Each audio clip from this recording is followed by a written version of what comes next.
Welcome back, everybody. Derrick Sue, your East Oakland advocate. Well, I'm going to talk about my love-hate relationship with Macy's, and this is in conjunction with the sudden announcement and closure of the San Francisco Macy's department store. My mother worked for Macy's for 32 years, and some of my memories go back really early in my life, and Macy's toy department is specifically what I want to talk to you about today because uh, Macy's was never known for having much of a toy department uh, ever, and the only time they really had a toy department was during the holidays, Christmas, and that started in November, and the rest of the time, Macy's catered to a more upscale type of buyer. Uh, One of the things that really always stuck in my mind, some of the hottest and best-selling toys were never sold at Macy's. Did you know that? There were boundaries on different toys that were sold, and in fact, Macy's did not sell Hot Wheels. Did you know that? They did not have a contract with Mattel Toys at the time. And so they didn't sell Barbie. They didn't sell Barbie clothes. They didn't sell Hot Wheels or the accessories. What they did sell were a lot of board games. They sold stuffed animals. They sold scientific projects. In fact, one of those scientific projects was a chemistry set. And the chemistry sets back in the 60s had extremely dangerous chemicals in there, and I proved it. In fact, I made a lot of explosives out of that chemistry set that came from Macy's. And my mother got that for me for my birthday in 1967. In 1968, my grandfather took it away from me because I was so good at making explosives and things that shot up into the sky from that base chemistry set. And then also a few years later, chemistry sets were removed from all store shelves everywhere. So I probably wasn't the only kid that made a lot of destructive stuff with those chemistry sets. But Parker Brothers was one of the big game board companies at Macy's that I do remember because I remember the board games Don't Cook Your Goose, Monopoly, uh, a lot of different games. Don't Break the Ice, Kerplunk, uh, also Light Bright.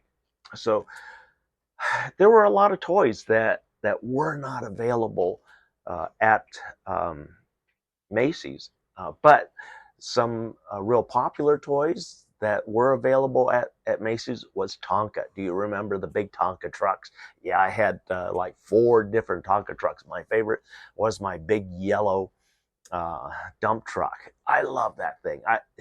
When I was really small, I would even ride on that thing. It was that big and that sturdy. It was all steel. You couldn't break that thing. I tried. Believe me, as a 6 year old, you try to break things, and Tonka trucks were pretty much indestructible. Can't say that nowadays, but yeah, those are some of the memories that I had. And also, my first bicycle came from Macy's. And here's the thing. I really wanted a Schwinn bicycle. Do you remember the Schwinn crate bikes? I really wanted a Schwinn crate bike. One of my cousins had the Cherry crate bike, a Schwinn. His parents got him one of those. I just loved that series of bikes. But my parents, we lived on a hill, and so my parents were concerned about gravity and me not being able to control going down the hill on the bike. And so, unfortunately, even though I knew how to ride a bike, my parents would not allow me to have one, or they wouldn't buy me one, I should say, until I finally saved up my own money and bought my own bike. That was one of the incentives of my early aquaculture um, beginnings. And I I had been making my own money for a number of years, and I sold fish. I bred and sold fish throughout the Bay Area tropical fish stores. So if you were into tropical fish here in the Bay Area during the late 60s into the mid 70s, and you probably bought fish from tropical fish stores that were bred by myself. I sold thousands of fish throughout the Bay Area, and for a young person, my parents wouldn't let me have a bike route either. So that was another reason why they wouldn't let me have a bike, because you got to have a bike to have a paper route to do the kind of the work at the time, and so they wouldn't let me have the bicycle. So then that made it impossible for me to get a bicycle paper route, and so I bred fish, and but the bicycle, I should say, the bicycle, that was very limited. And in my first bicycle, I attained in 1972.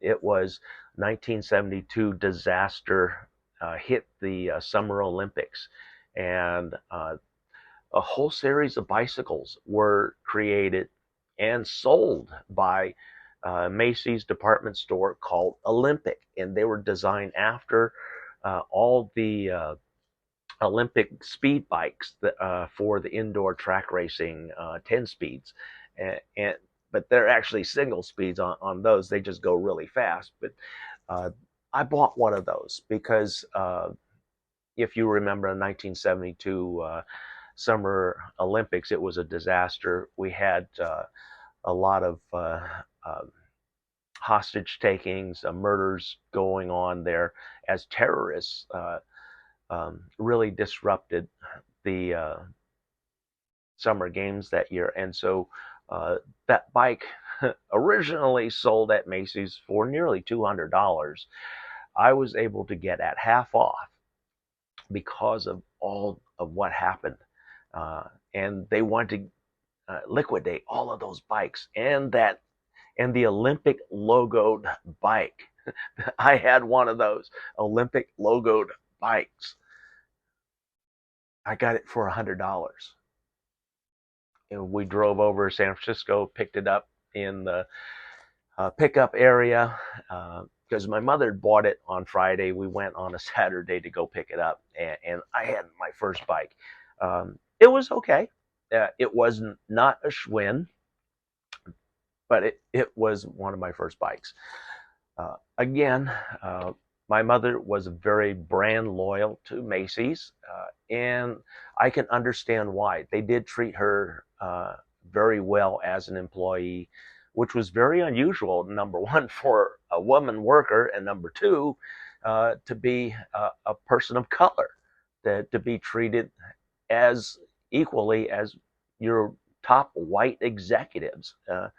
And so she was very well liked at Macy's. She knew a lot of people at Macy's, and not just in the San Francisco store, but many of the outlying stores, especially those that sold furniture, because a lot of the stores, the Macy's stores, sold home furnishings, home furniture for a number of years. I don't know if they still do or not. I doubt they do, but my mother was really upset with me. When I first moved out, I bought my home furnishings from Levitt's Furniture. Some of you that lived in the Bay Area may recognize that name. That was one of the biggest furniture showrooms in the entire Bay Area, Levitt's Furniture, and I bought my furniture there. Yeah, Mom was pissed at me for that because I didn't get it at Macy's. Because, like she said, I buy my furniture at Macy's, and she had she bought a lot of furniture. She bought the beds and stuff, and so yeah, she did buy a lot of things. Some of the things that she didn't buy at Macy's, because we bought at Montgomery Ward's, and then eventually when those wore out, we bought at Sears. Appliances, refrigerators, freezers, a washer dryer. Those were all items that we originally purchased at Montgomery Ward's because they were here in Oakland and could deliver very quickly through their catalog. And or you could even pick it up the same day a lot of times.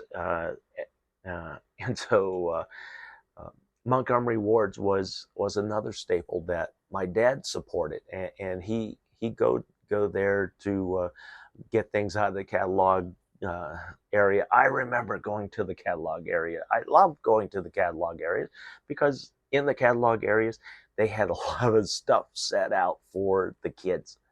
Yeah, the bikes. They had bikes set out, and so I spent my time looking at different bikes there. And Montgomery Ward did have Schwinn.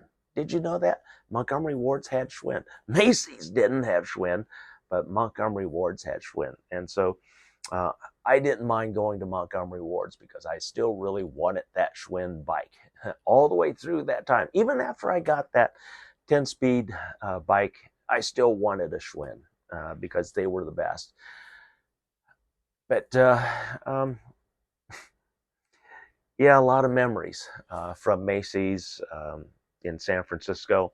Um, we'd sometimes go to HC Capwell's downtown Oakland to do some shopping because there were times that I just didn't want the clothes that my mother was dressing us in. They're dressier clothes. They weren't clothes that we could rough play with. And some of the things, jeans weren't really being sold at Macy's yet. Can you believe it? Because they were being sold at jeans were being sold in their own stores, Levi's, Gap, uh, right there on Market Street. And so Macy's didn't really have access to those type of clothing in the early years.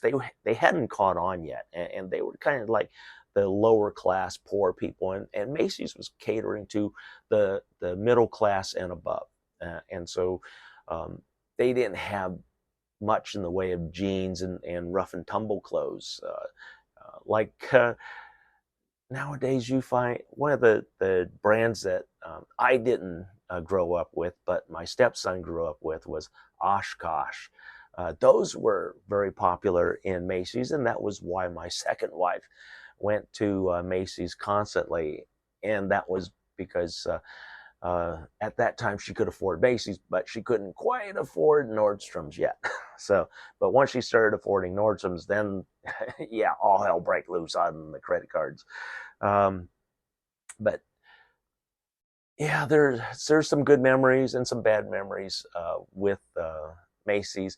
Their toy department, like I said, wasn't anything special. It never was, and I was really surprised and not so surprised when after the closing of Toys R Us, they actually, Macy's, brought back the Toys R Us brand into their store for the last few years, and that's helped them with their toy sales, because their toy department, when I was growing up, that was one of the toy departments you avoided when you were my age. So those are my memories of the toy department and growing up a Macy's kid. Thanks for joining me today. We'll be right back.